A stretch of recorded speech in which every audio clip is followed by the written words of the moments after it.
నుంచి ములుగు జిల్లాలో నిర్బంధం జరుగుతుంది.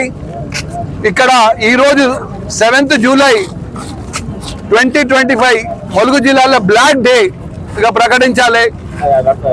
ఇక్కడ ప్రజాస్వామ్యము ఖూనీ అయింది. ఎవరిని కూడా మాట్లాడియడం లేదు.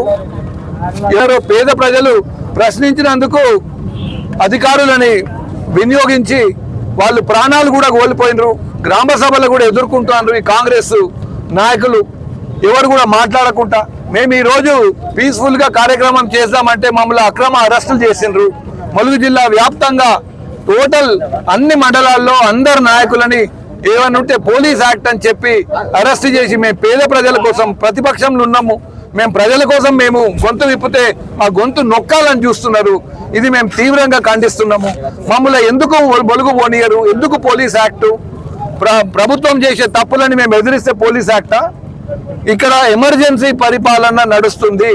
ఇందిరాగాంధీ ఎమర్జెన్సీ ఎట్లయితే దేశవ్యాప్తంగా పెట్టిందో మంత్రి సీతక్క గారు ములుగు జిల్లాలో ఎమర్జెన్సీ ప్రకటించిన ఘనత తనకే దక్కుతుందని చెప్పి మీ అందరికీ తెలియజేస్తున్నాను. ఇప్పుడు మేము డిమాండ్ చేసేది ఇందిరమ్మ కమిటీలు రద్దు చేయాలి. అధికారుల చేతికి ఈ ఇందిరమ్మ లబ్ధిదారులు గ్రామ సభలో ఎన్నుకునే అవకాశం కల్పించాలి. పేద ప్రజలు ఉన్నారనే ఎవరైతే ఉన్నారో 20,000 మందిని గుర్తించిండ్రో వాళ్ళందరికీ ఏకకాలంలో ఇండ్లు శాంక్షన్ చేయాలి అని చెప్పి కాంగ్రెస్ పార్టీని డిమాండ్ చేస్తున్నాను. అలాగే చాలా సమస్యలు ఉన్నాయి. రైతులు మొన్నటికి మొన్న 7,000-8,000 ఎకరాలల్లా పంట నష్టం జరిగింది.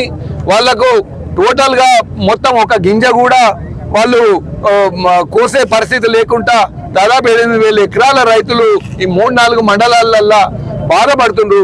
వాళ్లకు 10,000 రూపాయలు ఇస్తామని చెప్పి మళ్ళీ మేము పోయి అడిగినా కొద్దీ టోకన్ కావాలి, టోకన్ పడ్డది, టోకన్ కావాలి, తోక కావాలి, తొండం కావాలి.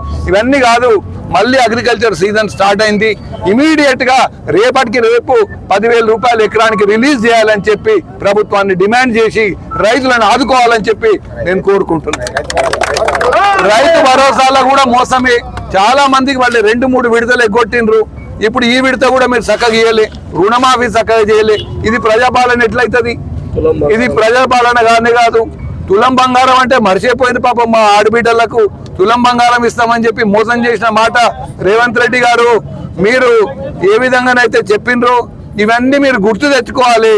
మీరు ప్రజల ద్వారా ఎన్నుకున్నా అని చెప్పుకునే వ్యక్తి ప్రజలకు ఇచ్చిన మాటలు కూడా నిలబెట్టుకోవాలని చెప్పి నేను కోరుతున్నాను. జై తెలంగాణ.